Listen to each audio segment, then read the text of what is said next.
Saints, another team last week, they were kind of down the Jaguars game, but it seemed like they had like a moment where it clicked versus the Jaguars. They were able to come back in that game. Derek Carr started balling, and then Rashid Shaheed, Taysom Hill balled in this game. Alvin Kamara came out and balled in this game. And this was one of the most impressive games the Saints have played all year long. Their backs were up against the wall. They were seeing Atlanta struggle versus Tennessee. They were my original pick to win the division. I thought they had the talent there. Derek Carr just had to figure it out. It is his first year in the system.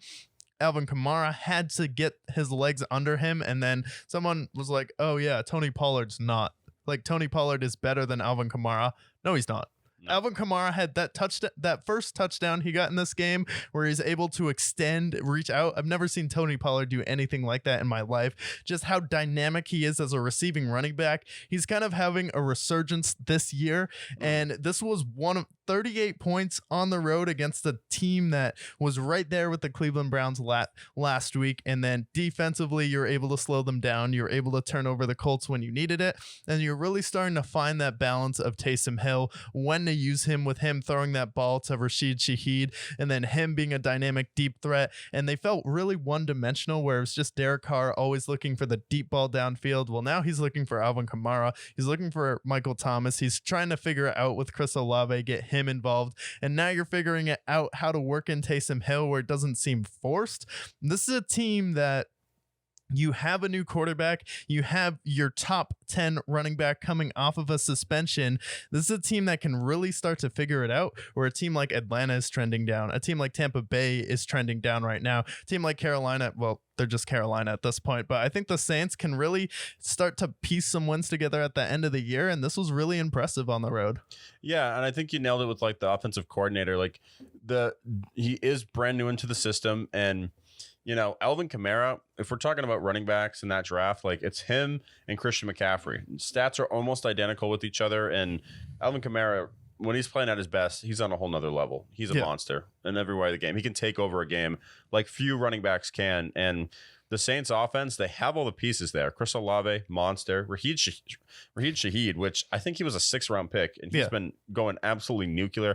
Been a really good deep threat for him. Michael Thomas, while he is not the 2019 Michael Thomas that we're accustomed to, still a very efficient receiver, still a very good receiver, can take care of his targets. And that defense still very much in the grasp of things. Dennis Allen, while he's not my favorite head coach, at least the defense is usually prepared. Yeah, so I give credit there. So with the defense, with the weapons around him, if Derek Carr can kind of mitigate those deep bombs that he doesn't necessarily need to take, especially on like a deep 3rd and 10, then I think that they'll be in business for that division with the Falcons. Yeah, Derek Carr just has to learn how to process information. Like, it seems like he goes through his progressions a little bit slowly sometimes, puts the ball in harm's way, and then just his leadership was a real question.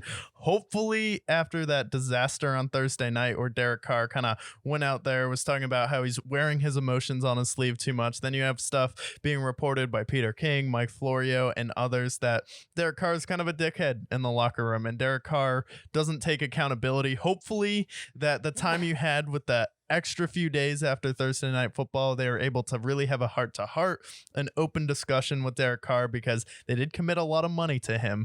And then you also have Taysom Hill, who they gave a bag where all the years are voidable, but you still went out there and like, yeah, you could potentially make $130 million, which is insane. Yeah. And then Kamara in this game, and Michael Thomas, you mentioned him. You just need him to be that possession receiver, because you have deep threats around him. So you just have to be able to look for him to be that consistent possession guy. And I think this is a team that can figure it out and start to trend up here. They should, honestly, they look like the best team in their division right now still currently. Yeah, I think Michael Thomas, what you need from Michael Thomas is for him to be Christian Kirk. Right. And that's fine. I mean, Christian Kirk's still a very solid receiver. I think that's what you need from him. You need those short intermediary routes, medium, first down getters. And he's definitely more than capable of doing that. So I think moving forward, this team probably should be the favorite to win that division. Falcons can compete, but I just don't think they have the same amount of firepower.